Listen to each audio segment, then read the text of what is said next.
And what started as a small anti-Israel encampment at Columbia University has turned international, as universities are continuing to deal with demonstrations on their campuses.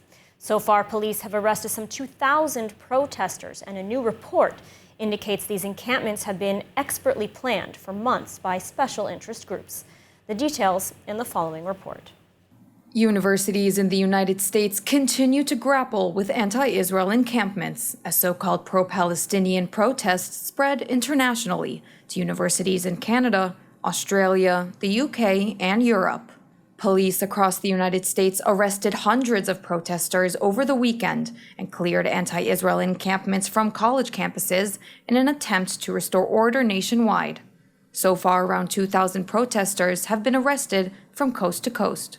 A good operation, no one got hurt, no incidents, both institutions are happy, we're happy, and we're moving on.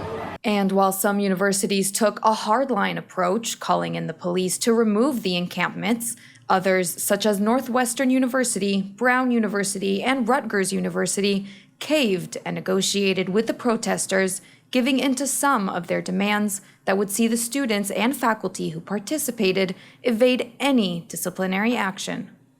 Meanwhile, protests have turned international, as students from Havana, Cuba, to Toronto, Canada, to Sydney, Australia, joined in the anti-Israel protests. Para mostrar el apoyo a los estudiantes de las universidades de Estados Unidos, para mostrar que los estudiantes en cualquier parte del mundo están juntos, unidos, al frente de esas fuerzas de Estados Unidos y de Israel. So we are planning to stay here as long as possible. We want to make our demands clear. We want a response to them from the university, and we're prepared to stick it out until we get that response. In Paris and Berlin, police broke up the demonstrations and arrested dozens of anti-Israel protesters after several were heard using hate speech against Jews. Meanwhile, a report from the Wall Street Journal uncovered disturbing information that the recent wave of protests were the result of months of training, planning, and encouragement by longtime left-wing activists and groups, which now pose a new and imminent threat to universities worldwide.